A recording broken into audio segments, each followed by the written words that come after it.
Hello friend, જય Shri Krishna. Geeta's cooking કોર્નરમાં તમારું સ્વાગત છે. તો ચાલો આજે આપણે એકદમ નેચરલ ચીકુની કેન્ડી બનાવીશું.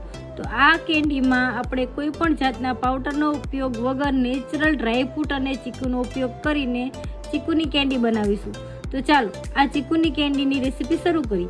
જો મારી રેસીપી ગમે તો લાઈક, શેર અને સબસ્ક્રાઈબ જરૂરથી કરજો. અત્યારે છે ને માર્કેટમાં સરસ મજાના ચીકુ આવે છે, તો આ ચીકુની આપણે કેન્ડી બનાવીશું.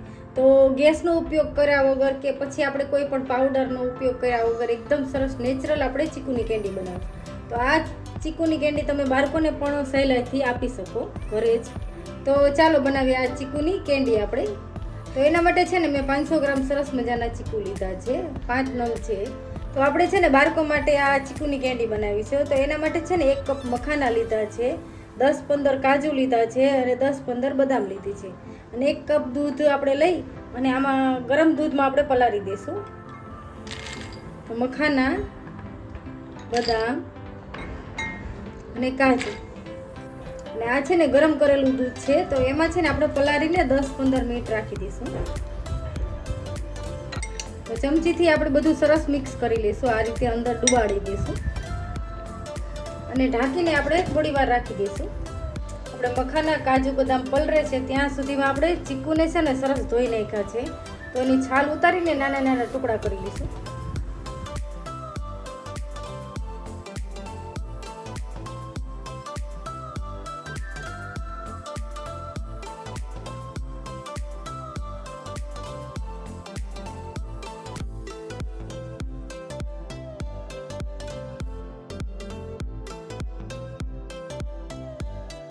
આપણે બજારમાંથી જ્યારે ચીકુની કેન્ડી લઈએ છીએ તો એમાં શું કેમિકલ હોય છે, તો આપણે નેચરલ ચીકુમાંથી જ આપણે ઘરે કેન્ડી બનાવીને બાળકોને આપી શકીએ.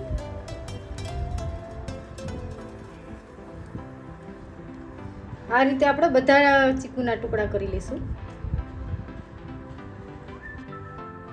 આપણે છે ને ચીકુના સરસ મજાના નાના નાના ટુકડા કરી લીધા છે અને આ મખાનાને એને પલાળીને રાખ્યા હતા ને તે પણ સોફ્ટ થઈ ગયા છે,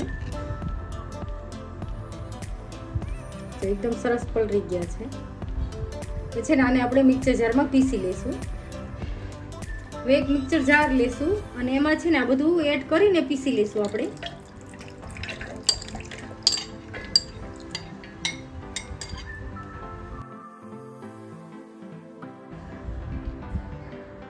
તો આપણે છે ને એકદમ સરસ આપણે સ્મૂથ પીસી લીધું છે.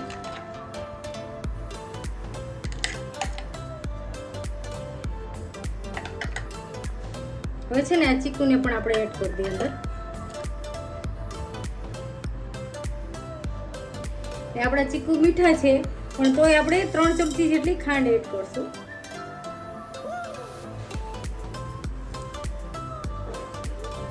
અને છે ને એકદમ સરસ સ્મૂથ આપણે પીસી લઈશું. આપણે ચીકુનો એકદમ સરસ પલ્પ આપણે કાઢી નાખ્યો છે.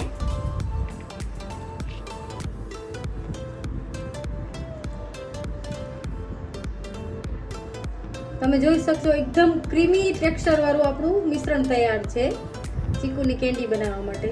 તો આને આપણે ગેસ ઉપર ઉકળવાની કે કાંઈ ઝંઝટની જરૂર નથી, આપણે એમનામ જ એકદમ સરસ આપણી કેન્ડી તૈયાર થશે. હવે છે ને આપણે કેન્ડીના મોલ્ડમાં ભરી લઈશું. હવે છે ને આ કેન્ડી માટેના મોલ્ડ છે એમાં આપણે ભરી લઈશું.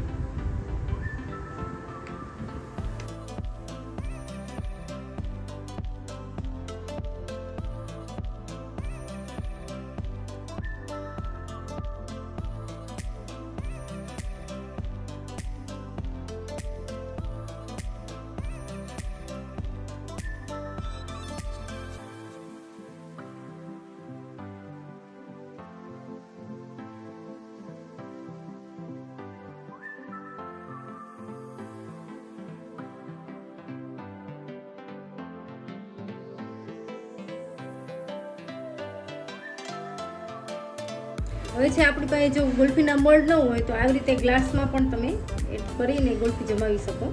તો આ બચ્યું છે ને એને આપણે આમાં એડ કરી દઈ ગ્લાસમાં જ.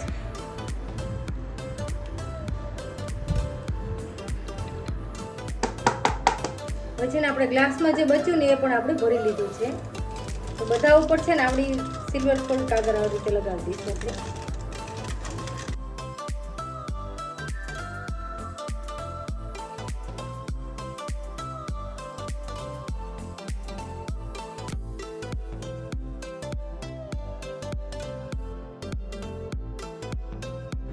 હવે છે ને અહીં વચ્ચે કાણું પાડશું અને આઈસ્ક્રીમની જે કેન્ડીની આ સ્ટીક આવે છે ને એને આપણે રાખી દઈશું.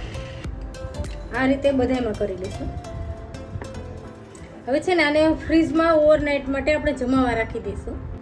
આપણે છે ને ચીકુની જે કેન્ડી બનાવી છે ને એને આપણે ફ્રીજમાં રાખી હતી ઓવરનાઇટ માટે, તો અત્યારે આપણે કાઢી લીધી છે.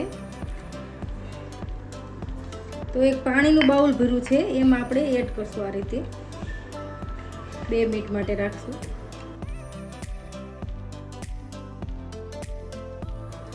ઉપરથી કાગળ હટાવી લઈશું.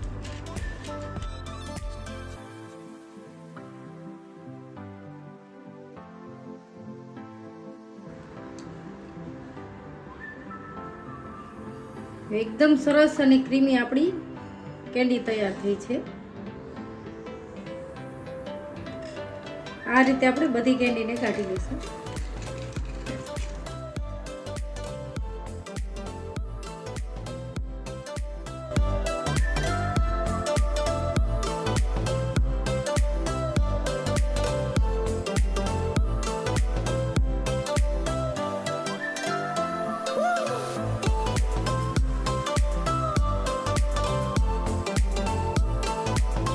હવે છે ને આપણે જે ગ્લાસમાં જમાવીને એને પણ આપણે કાઢી લઈશું. અને છે ને પાણીમાં 1 જ સેકન્ડ માટે રાખશું.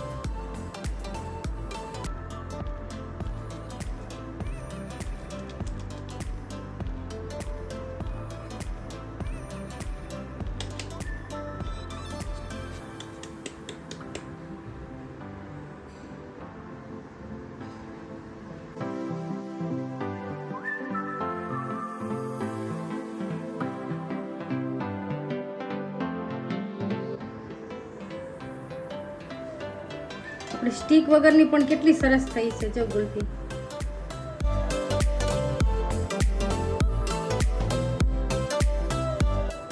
આપણે છે ને એકદમ સરસ અને નેચરલ એવી કોઈ પણ કેમિકલ કે પાવડરના ઉપયોગ વગર આપણે સરસ મજાની ચીકુની કેન્ડી બનાવી છે. તો તમે જોઈ શકશો કે એકદમ ક્રીમી અને ટેસ્ટી તૈયાર થઈ છે. જો છે ને નહીં આઈસ ક્રિસ્ટલ કાંઈ નથી જામ્યું અને એકદમ સરસ સ્મૂથ થઈ છે. જો મારી આ કેન્ડીની રેસીપી ગમે તો લાઈક, શેર અને સબસ્ક્રાઈબ જરૂરથી કરજો અને મને કમેન્ટ કરીને કહેજો કે આ ચીકુ કેન્ડીની રેસીપી તમને કેવી લાગી. Thank you.